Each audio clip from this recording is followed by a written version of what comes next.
நேற்று கீதிகாவுக்கு நைட்டெல்லாம் பல்லு வலிங்க. ஒரு பல்லு விழுக போகுது. பட் ஆனால் உள்ளேருந்து ஒரு பல்லு முளைச்சி வருதுல்ல, ஸோ அது போய் குத்தி குத்தி குழந்தைக்கு ஒரே வலியாக இருந்தது. அதனால் நைட்லாம் தூங்கவே இல்லை.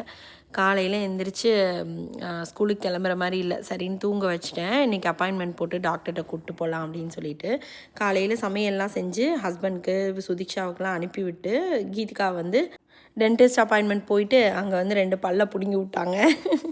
ஸோ அதை முடிச்சுட்டு அப்படியே பக்கத்தில் இந்தியன் கிராசரி வந்துட்டோம். இந்த சாட்டர்டே சண்டேலாம் ஒன்றும் வாங்கவே போகலை, ஏன்னா நமக்கு கேட்ரிங் ஆர்டர்ஸு அதெல்லாம் இருந்ததா, அதனால் அதுக்கான வேலையெல்லாம் பார்த்துட்டு இருந்துட்டு வீட்டுக்கு வாங்குறதெல்லாம் வாங்கவே இல்லை நான். சரி சுதீக்ஷா வரதுக்குள்ளே அப்படியே போய் எல்லாத்தையும் வாங்கிட்டு வீட்டுக்கு வந்தோன்னா கரெக்டாக இருக்கும் அப்படின்னு சொல்லிட்டு போய் வெஜிடபிள்ஸ்லாம் வாங்கியாச்சு. கீதிகா நானும் செலக்ட் பண்ணுறேன்னு சொல்லிட்டு தக்காளியெல்லாம் பார்த்து பார்த்து எடுத்துகிட்டு இருந்தாங்க. நல்லா எடுப்பாங்க இங்கே காய்கறியெல்லாம், ரொம்ப நல்லா பார்த்து எடுப்பாங்க. நம்ம எப்போ வாங்க வந்தது மட்டும் வாங்கிட்டு போயிருக்கோம், மற்றதையும் கொஞ்சம் வேடிக்கை பார்க்கலான்னு சொல்லிட்டு அப்படியே இந்த செக்ஷன் வந்தோம். கொஞ்சம் பாத்திரம்லாம் வேடிக்கை பார்த்துட்டு அதுக்கப்புறம் இந்த குட்டி குட்டி சாமி இதெல்லாம் வச்சுருந்தாங்க. ஸோ அதெல்லாம் பார்த்துட்டு அப்படியே வீட்டுக்கு கிளம்பியாச்சு.